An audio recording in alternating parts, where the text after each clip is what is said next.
برقعے پہن کے خوب کھچڑ رہی ہوتی ہیں کربلا میں. ہاں چاؤمین گول گپے پکوڑی ہوئی جا کے مزہ لگے ہیں انہیں کربلا میں. سمجھ رہے ہیں آپ؟ ڈھول تو جائز ہی نہیں ہے کسی بھی قیمت، کوئی سا بھی چھوٹا ہو موٹا ہو، گھر میں بجا لے یا باہر بجا لے، ڈھول تو جائز نہیں نہ کہیں سے کہیں تک نہیں. قوالیاں پہلے ہوتی تھیں جائز ہے، قوالی آج بھی جائز ہے، مگر یہ ڈھول والی جائز نہیں ہے، مزامیر والی جائز نہیں ہے. کلام ہوتے تھے اس میں صوفیانہ، نظام الدین محبوب الہی کی بارگاہ میں بھی ہوتی تھی اور خواجہ غریب نواز کی بارگاہ میں بھی ہوتی تھی، مگر میاں ہونے والی ہوتی تھی. اب تو سونو نگم کو بلا کے قوالی پڑھوا تو کیسے ہم مان لیں گے؟ بات ہے کہ نہیں ہے؟ اب تو سونو نگم کو بلا کے کہہ کے صاحب قوالی پڑھیں گے، سونو ہم کیسے مان لیں گے؟ نہیں مانیں گے نا. پہلے باوضو ہوتے تھے، باشرہ ہوتے تھے، امامہ شریف باندھ کے پھر بیٹھ کے قوالی پڑھتے تھے. یہ مزامیر نہیں ہوتے تھے، کلام ہوتے تھے صوفیانہ. وہ قوالی آج بھی کر لو جائز ہے. کہنے بھئی مولوی قوالی کی مخالفت کر رہے ہیں. یار ہم قوالی کی نہیں مخالفت کر رہے، خرافات کی مخالفت کر رہے ہیں. جی بے شک. ارے بھئی بات سمجھ رہے نہیں سمجھ رہے ہو تو اور سمجھا دوں میں آپ کو. اچھا تو اور سمجھا دوں. سنیے، پانی تو ٹھیک ہے جائز ہے، پانی ٹھیک ہے جائز ہے، تھوڑی سی شراب ڈال لو اس میں. اب کو مولانا تم پانی کی مخالفت کر رہے ہو یار، اور بھئیے تیری شراب کی مخالفت کر رہے ہیں. جی بے شک. یہ جو تم نے چند قطرے اس میں ٹپکا لیے، پانی ہے تو جائز ہے، تم نے اس میں چند قطرے بھی ڈال لیے نا تو تو یہ کہے ہے تو پانی. ارے کیسے پانی ہے؟ شراب کیوں ڈالی ہے نا. بس معاملہ پر جھگڑا یہی پر ہے. قوالی وہ والی جائز، تازیہ وہ والا جائز، مگر وہی والا ہو. کھیت تو کھیت، کسی کا گھر تو گھر، کسی کے بال کو بھی تکلیف نہ ہو تیرے تعزیے سے. یہ ہے. بات سمجھ گئے کہ نہیں سمجھ گئے آپ؟ ہاں ایک بار ذرا کہہ دو سبحان اللہ. سبحان اللہ. میں کچھ کام کی باتیں بتا کر جانا چاہتا ہوں، میں نے بتا دی آپ کو، اب آگے سنیے. 1 گھنٹہ تقریر ہو چکی، بل بہت جلدی سے سنیے. امام زین العابدین نے لنگر خانہ بنایا، وہ لنگر خانے پہ لکھ دیا حسینی لنگر خانہ.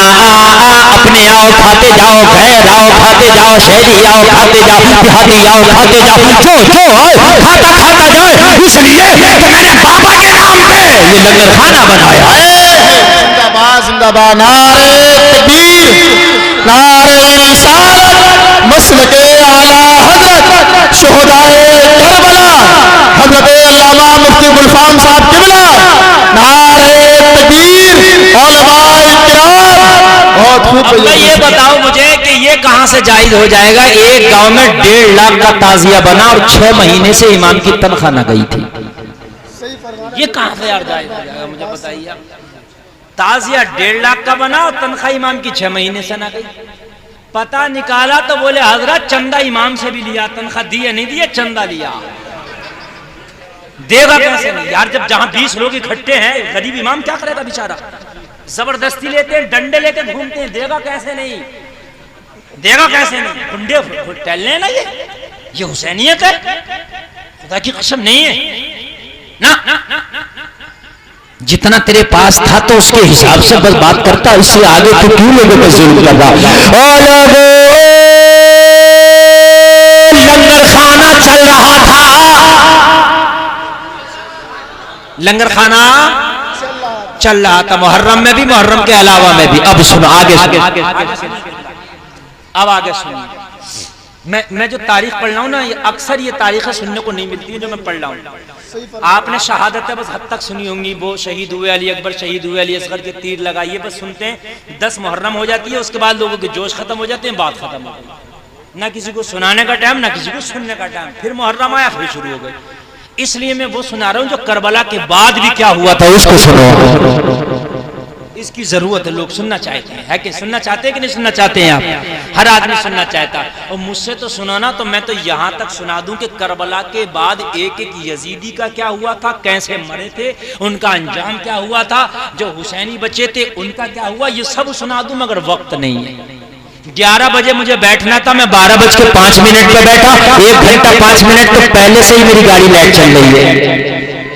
سمجھ رہے ہیں آپ؟ ہاں وہ کور کر رہا ہوں میں، اگر ہو جائے تو آپ سنیے گا، آپ سنیے گا۔ جب وہ کربلا میں سب ساتھ میں لے کر چل رہا ہوں، میں سب ساتھ میں لے کر کے چل رہا ہوں، جب کربلا میں شہادتیں ہو گئی نا، اور جب یزید تخت پر بیٹھا تو مشکل سے یہ 3 سال ہی تخت پر بیٹھا۔ کتنے سال؟ اس کے بعد یہ موت ہو گئی۔ اس کی موت ابھی نہیں بتاؤں گا کیسے ہوئی، بس بات یہ سنو۔ ایک شخص آیا جس کا نام تھا مختار سقفی، یہ بہت بڑا حسینی تھا شروع میں، بعد میں معاملہ اس کا تھوڑا گڑبڑایا، لیکن شروع میں حسینی تھا، بڑا بہادر جنگجو آدمی۔ اس نے قسم کھائی تھی ایک قاتل حسین کو چن چن کے ماروں گا، ایک ایک کو مار رہا تھا، چن چن کے مار رہا تھا، اس کی فوجیں ایک ایک کو ڈھونڈ رہی تھی۔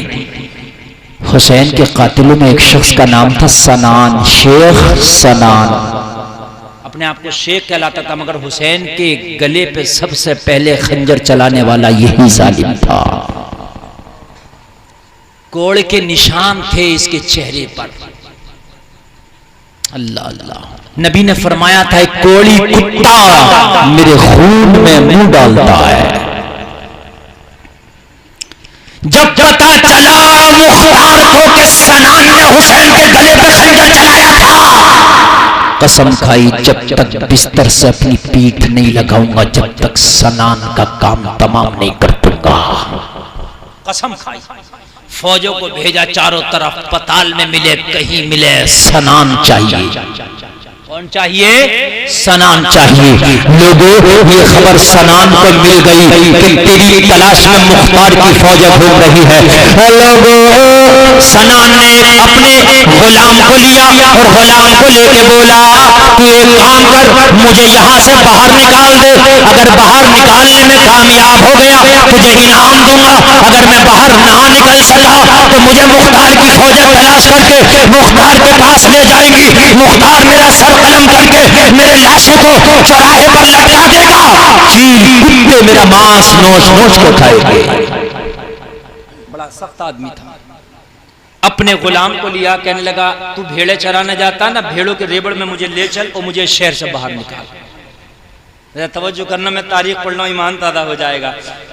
وہ اس کا غلام کہنے لگا میرے پاس تو کل 10 یا 12 بھیڑے ہیں، ان میں تجھے کیا چھپا سکتا ہوں، اگر ہزاروں کا ریبڑ ہوتا سینکڑوں کا تو چھپ سکتا تھا، پھر کیا کریں؟ کہنے لگا تو ایک کام کر، تو مرنے کا ناٹک کر لے، تو مر جا، تیرا جنازہ لے کے چلیں گے، قبر میں دفن کریں گے نا، تجھے ایسے دفن کریں گے تو نکل کے قبرستان سے بھاگ جانا، اس لیے کہ شہر کا محاصرہ اس وقت مختار کی فوجیں کر چکی ہے، شہر سے ہی تو نکالنا ہے، جنازے کے ذریعے تجھے نکال لیں گے۔